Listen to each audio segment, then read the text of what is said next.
Hey guys, welcome back to Big Gav Sports Talk. I am your host, Big Gav, and in this next video in my off-season review series, we will be taking a look at none other than the Atlanta Falcons. And before we get into all of the roster moves Atlanta made, we need to talk and discuss a move that wasn't surprising to a lot of people, but actually blew me away when I heard the news. And of course, I'm talking about former Atlanta Falcons quarterback and future Hall of Famer Matthew Ryan being traded from the Dirty Birds after being with the team since he was drafted by them all the way back in 2008. But before we get into Matt and his move from Atlanta to his new team and destination, don't forget to leave a like, comment, and subscribe and share the video as much as possible, as it really helps me out here. I really appreciate the continued support here from you guys. And with that out of the way, let's dive straight into things, starting with Matt Ryan. Let me start off by saying that Matt Ryan is one of my favorite players of all time. And to see a guy switch teams after 14 years with one team, in this case, him being with the Falcons, it reminded me a lot of what Matthew Stafford went through with the Detroit Lions last offseason. Now, when you think of Matt Stafford, even though he just won the Super Bowl with the Rams, we'll always think of him as a Detroit Lion first and foremost, right? And I think the same will be said about Matt Ryan when looking back on things in the future. And now that he is in a new city and ready for a fresh start, I'm very excited to see where his career goes from here. You know, he's still a top 12 guy in the league in my eyes at bare minimum, and I truly believe he still has multiple years of good football left in him. But with that said, let's go ahead and get into the details and really discuss this trade. Quarterback Matt Ryan was traded to the Indianapolis Colts for a 2022 third-round pick. Now, for a lot of Falcons fans, this could go one of two ways. There are the Falcons fans that hate this guy, blame him for the team's lack of success, and think that he stinks, sucks, is terrible, and doesn't know his way around a football. Well, to those fans, I ask you to please rethink your life and the way that you evaluate talent in the NFL. Because if you think Matt Ryan is garbage, then you have no business evaluating NFL talent or quarterbacks. But to the fans who know this guy and knew that this day would eventually come and feel nothing but gracious, they have that gratitude, that they've had this guy in the black and red for the last 14 seasons, and they're disappointed yet hopeful for a new generation of Falcons football. I say to you fans, you guys are losing a real one, and a guy who gave it everything that he had on any given week. During his 14-year stretch, let's just look at this, okay? During his 14-year stretch with the Falcons, the former Boston College alumni was able to accumulate 5,242 completions, 379 total touchdowns, nearly 60,000 passing yards, 4 Pro Bowl appearances, an All-Pro selection, and an MVP award. During this time, Matt was also the definition of consistent, appearing in 232 of his 235 eligible games while with Atlanta. Now, only a handful of guys across the history of the league can compete with Matt Ryan and his consistency at the quarterback position. On top of this, he finished his tenure with the Falcons while completing 66% of his 8,000 passes during those 14 years.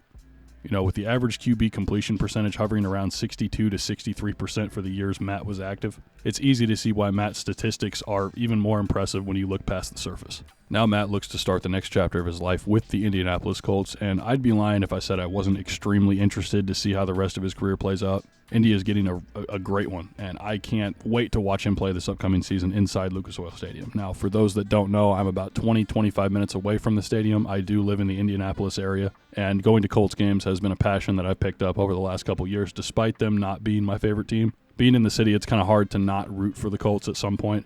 And you know what? Being a Bears fan, I think it's okay because they're in a separate conference. I know there's going to be some people out there that are like, well, the Colts beat you in the Super Bowl. How could you support them? Because I respect organizations that run good football programs, I mean, it's as simple as that at the end of the day, honestly. Now, because there are always two sides to every deal, what does this mean for the Falcons? Well, the elephant in the room, obviously, is who is going to play quarterback, who's going to be the signal caller for Atlanta moving forward. Matt Ryan has been the guy for the last 14 years, and until now, the Falcons haven't had to worry about the quarterback position since Michael Vick went to prison. But because the previous regime didn't understand how to manipulate the salary cap quite like today's GMs, they left the new regime with a lot of problems without answers. And due to the salary cap constraints, the team thought it would probably be best to ship Ryan off if it was going to be Matt's choice. And Matt sat down with Pat McAfee during an April 27th interview regarding this move to the Colts. Did you assume, okay, I'm going to be in this new regime as well? It's like I'm with the Falcons as opposed to organization? Or was the writing on the wall? How did that whole thing work out? I really finished up last year thinking that there was going to be no movement, and I'd be back there and we keep moving on. But as you know, the off season goes through waves where it kind of, you finish up, last season and then, you take some time, you get away and they start to make plans. And, as we were getting closer to getting back and that kind of went down, I got the sense that, maybe it is the right time. Maybe it's time for me to move on. And it's bittersweet.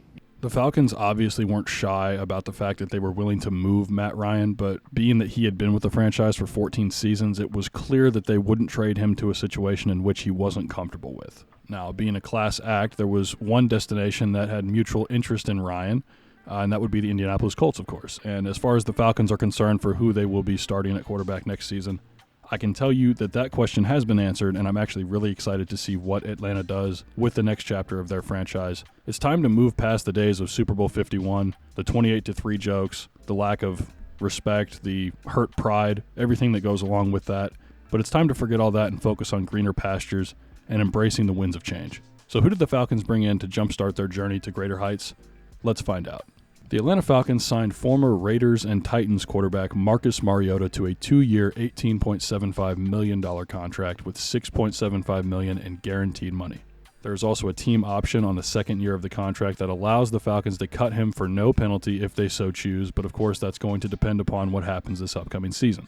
Now, Marcus is a guy we haven't seen a whole lot of these last couple years, but that's because he was serving as Derek Carr's backup in Las Vegas. And although the backup QB might not be a glorious gig, it still serves its purpose of not only being the backup signal caller for your team, but you also have to become a leader for the sideline and the guys who are waiting their turn to jump into the action. Now, Marcus was actually quoted as saying he is very appreciative of his years as a backup in Vegas, quoted saying, "It's a lot different when you have to sit down and watch from the sidelines. It's a very different perspective, and I've learned from those couple years." And to this I say bravo. Bravo for Marcus to take those 2 years in Vegas as a learning opportunity instead of throwing a fit and wondering why he isn't a starter yet somewhere else. Instead, he chose to soak in the information that was available, and he kept his nose to the grindstone and fought his way back to being in a position to start for a very promising organization. The Falcons already have Mariota's former offensive coordinator and tight ends coach Arthur Smith as their head coach from the previous season. And Coach Smith, being from the Tennessee coaching tree, naturally brought in a handful of guys to work on his staff that Mariota is familiar with. With this combination of the Falcons in need of a quarterback, Marcus wanting a starting position again, and the fact that his former coach, or coordinator for that matter, is now the head coach of a different organization, it was pretty easy to make a decision on where he wanted to play next year. In his 2 years with the Raiders, Mariota didn't just sit on the sidelines and hold clipboards all day either. He was an active participant in Vegas' offense and even had set packages in which he would replace Derek Carr for a play or two in the starting lineup on any given series. This was a bold strategy to take your Pro Bowl quarterback out of the game in favor of your backup, but it kept the defense on their toes, and Mariota didn't waste a second of opportunity he was given. During his 2 seasons with the Raiders, Marcus attempted 30 passes, completing 18 of them for 230 yards and a touchdown. He also ran the ball for a combined 22 times for 175 yards and a couple touchdowns. Doing some quick math, we can find out that he rushed for almost 8 yards every single time he decided to tuck it and take off. He's obviously still as mobile as ever and seems happy to be with the Falcons and back with Coach Smith. He mentioned on multiple occasions that he feels like he's playing free this offseason and is really enjoying getting to know the offense as well as his teammates. I'm very curious to see how Marcus does this upcoming season and if he's able to revitalize his career in Atlanta. Now, protecting Mariota will be 2 of the big boys up front in tackle Jake Matthews and guard Chris Lindstrom, who the Falcons both brought back on separate long-term extensions, and I have long-term in quotation marks because one of them was longer than the other, but bear with me. Now, this is great news for the O-line because these guys are both high-tier linemen that work very well together. Seriously, it would have been a crime to let Lindstrom go the entire year without some kind of assurance in a contract, because Jake Matthews is signed through 2026 and Lindstrom through 2023 on a 1-year extension. Now, I'm sure Atlanta would like to have signed their Pro Bowl guard to a longer-term deal, but with their current cap situation, they might have to wait until the end of the 23 season to find something a little more stable to offer Chris. Now, that's not to say that something couldn't get done before then, but he's still on his rookie deal, and they picked up the final option on his rookie contract, so I'm sure something will get done in terms of a deal with Chris Lindstrom. In the meantime, these guys will get to suit up for the Dirty Birds once again in 2022. This should be exciting to all Falcons fans because Matthews has been a staple of that offensive line since being drafted by the team back in 2014. Now, Jake reminds me of a steadfast and solid option at the tackle position, and for those who don't know, is actually a cousin of former Green Bay Packers linebacker Clay Matthews. You could say football runs in the family. Now, as far as Lindstrom is concerned, he's a beast, but to put it bluntly, the guy is just a one-man wrecking crew. He reminds me of a poor man's Quentin Nelson, and that's no disrespect to Chris Lindstrom. honestly mean it with the utmost respect, because Quentin Nelson is, let's be honest, the best guard in the NFL, and that shouldn't be in question. Lindstrom should be considered close behind him, because last season Lindstrom ranked as the NFL's 5th best guard across the entire league, according to Pro Football Focus at least. And he's also improved every single year up to this point, increasing his run blocking and pass blocking abilities immensely. There should be no doubt after this season that Chris Lindstrom is a top 5 guard indefinitely in the entire league, and the Falcons have yet another cornerstone to put next to Jake Matthews and to play with for the next couple of years at minimum, and to see how far they can take this thing. So really good moves by the Falcons, bringing back the big boys. These are obviously the 2 best linemen that they have on the offensive line, and so it was a must, and they took care of business. Again, the new regime taking over and getting business done. Switching gears here, let's move to the defensive side of the ball, and for a moment I want to talk about the Falcons' defense last year as a whole. Atlanta finished with the 27th ranked rushing defense last year. That is 5th worst across the entire league. Kind of hard to believe when you have guys like Grady Jarrett, Deion Jones, and Foye Oluokun, who of course signed with the Jacksonville Jaguars earlier this year. But what really stands out is Atlanta's passing defense, which came in as the 15th ranked passing defense last year, but that's quite the difference from going from 27th to 15th, and we're talking about the same side of the ball. Just 2 different sides of the same coin, essentially. And I believe that the biggest factor in that statistic is second-year cornerback A.J. Terrell. Some might be hard-pressed to realize that A.J. is arguably the best corner in football. Now, hey, before you get the tomatoes out and start chucking them my way, hear me out. According to Pro Football Focus, A.J. Terrell ranked just behind Jalen Ramsey as the league's best corner last year. Now, with that said, allow me to explain to you why I disagree with this ranking of Ramsey ahead of Terrell at 1 and 2. Now, although Ramsey may be rated 0.2 points, let me say that again, 0.2 points above A.J. Terrell in the overall rankings, the differences in roster talent alone on the defensive side of the ball make one player's job a hell of a lot easier than the other. And in this case, of course, I'm talking about Jalen Ramsey. He got to play with the likes of Aaron Donald, Von Miller, and Leonard Floyd.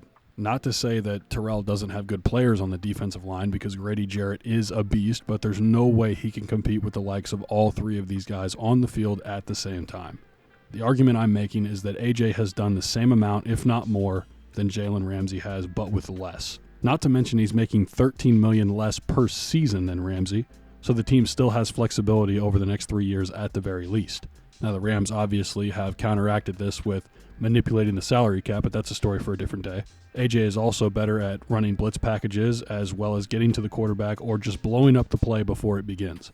According to Pro Football Focus, among the league's top 30 corners last season, A.J. Terrell ranked 5th among corners when blitzing on any given play, whereas Jalen Ramsey was ranked 11th in the same category. Let's remember the LA Rams had the best defense statistically speaking last year as a whole. Atlanta was tied for 20th. Pretty big difference there.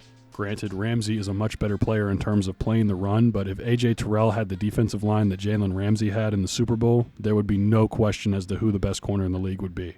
I know that the media and fans out there love to hype up Jalen Ramsey because he's in LA, he has a ring, he likes to talk trash, and he's very loud and in your face, but A.J. Terrell really is the superior player. He's younger, he's faster, he's cheaper, and he's a better corner than Jalen Ramsey.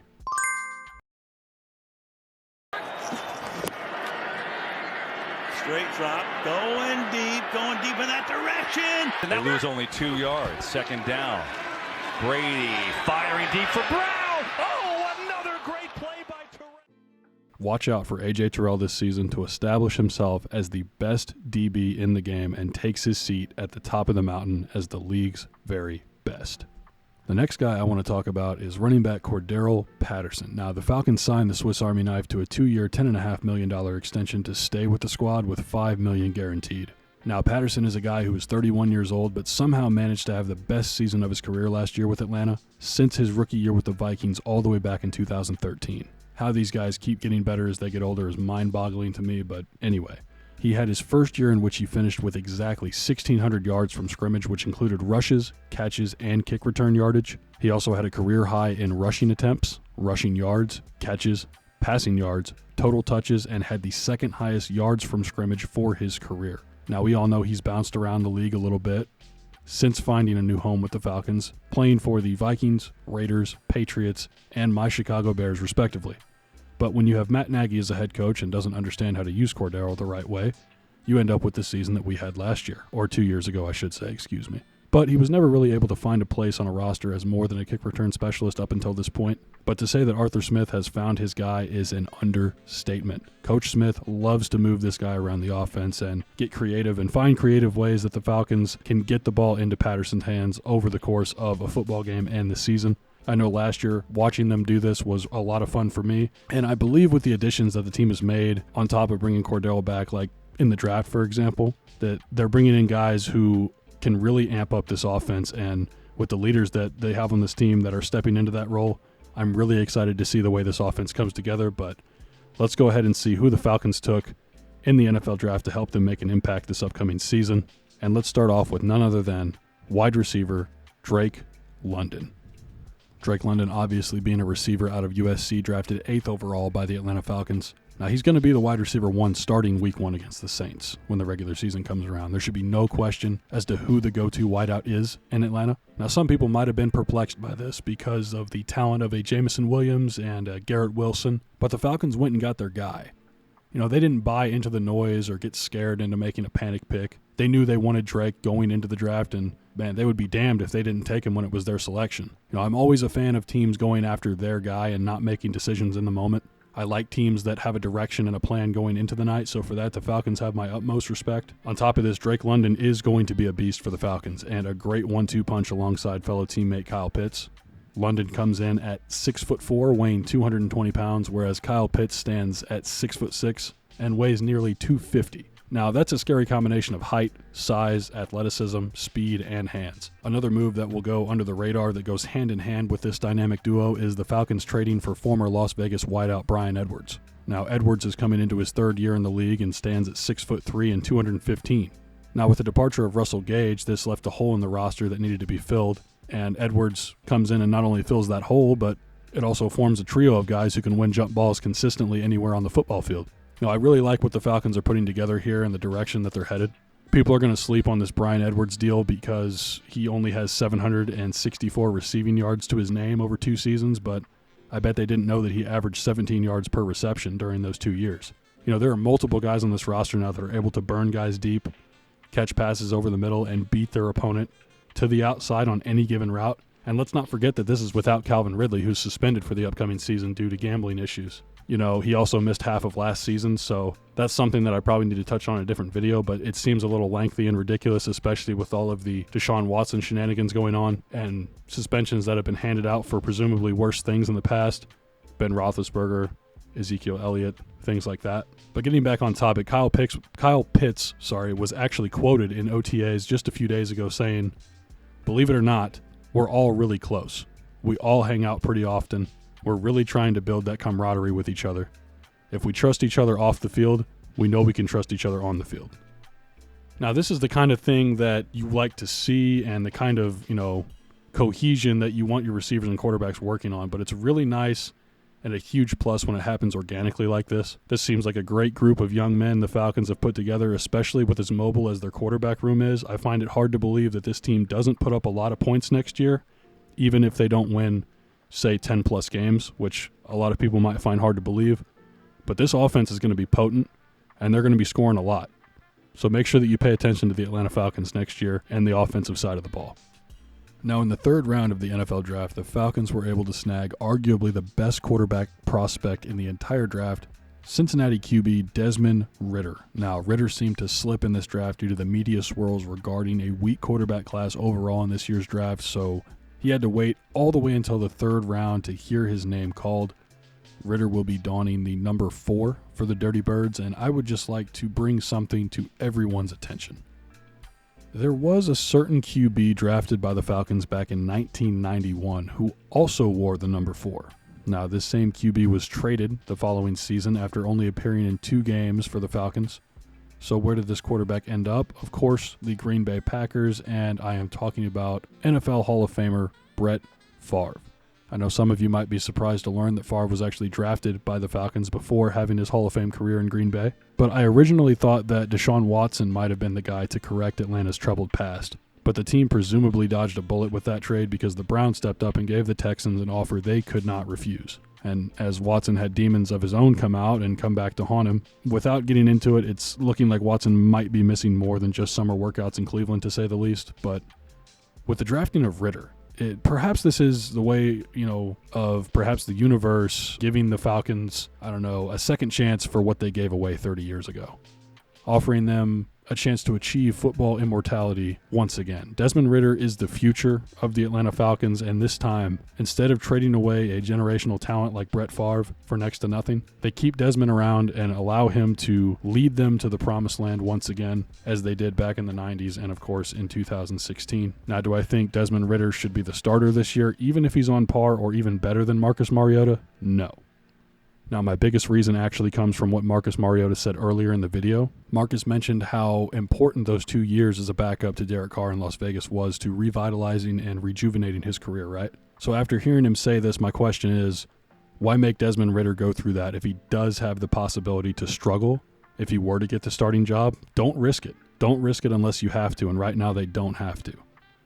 Marcus is a serviceable starter in the NFL still. He's proven that after these last couple years. He can still be efficient. He can still be effective. He's been in multiple playoff games. He's even won. He has valuable experience that Desmond can use and take advantage of as long as he plays his cards right, which to my knowledge, and from what I've seen from him, he certainly is right now. Trust me, I'm just as excited as Falcons fans to see this guy and how he pans out, because the sky truly is the limit, and he's already on his way to becoming a leader in that locker room. He says all the right things. He carries himself well. He seems to have a good head on his shoulders, and his football IQ is way beyond where it needs to be at this point in his career. Not to mention he throws a beautiful spiral that's quick and on target. Even second-year tight end Kyle Pitts was quoted as saying, "Dez throws a great ball." Not too bad coming from a former rookie who's coming off of a 1,000-yard season while hauling in passes from Matt Ryan all year long. That's high praise as far as I'm concerned. So to that, I say watch out for Desmond Ridder to be the starter for the Atlanta Falcons in 2023, but don't rush anything, big fella.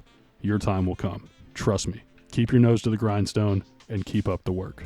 So moving on to predictions and expectations. I believe the Atlanta Falcons will go 8-9 in their upcoming season. I think that they have a good chance to win 3 games in their division this time around. Their schedule is leaning towards one of the tougher ones, but is still not the worst out there. It's not terrible. Doesn't seem extremely difficult, but there are definitely some top caliber teams like the Rams, the Cardinals, the 49ers, the Chargers, the Bucks twice that they will have to match up against this year. But they'll also be handed a couple wins by means of Seattle and Chicago more than likely. Now, that's not to say that the Seahawks and the Bears won't be competitive in these games or during the course of the season, but we know what their rosters look like, and Atlanta's roster is just better on paper anyway. Not to mention that, they also play the Browns, and they might have to start Jacoby Brissett, which, again, no disrespect to Jacoby Brissett, but he's not Deshaun Watson, he's not Baker Mayfield, who may sit out and may be suspended respectfully for the entire season. Not to mention that Browns are a good team, but they can become very one-dimensional. They have a tendency to become very one-dimensional when something isn't working for them. And I know that they can run the ball effectively, but when you stack the box with 8 or 9 guys and you know that you're going to run the football, you're probably getting stuffed every time. All I'm saying is that, you go back and you look through the schedule, there's definitely 8, maybe 9 wins here for the Falcons to take. But, could they perform worse? Sure. Could they perform better than this? Absolutely. It just all depends. Like I say, all the time, the regular season is a crapshoot. Basically, the healthiest team to make it through the season usually gets the higher seed. But, I just think the Falcons are better than what a lot of people give them credit for. They have a lot of young talent on this roster, and they're only going to improve with the additions that they've made. Although I still believe Atlanta is a year or 2 away from becoming really competitive, they could look to make a lot of noise against some tough opponents this season. So all I'm saying is don't be surprised when the Falcons are making that push for the playoffs, either next year or the year after. But this upcoming season definitely is going to be a stepping stone towards getting better and towards the future and those greener pastures that I mentioned earlier. But you heard my thoughts and analysis. Now it's time I hear from you guys. What do you think of the Falcons' offseason moves so far? Was I too high on them? Was I too low? Did I miss somebody? Did they make the right move in trading away their franchise quarterback in Matt Ryan? Let me know in the comments below.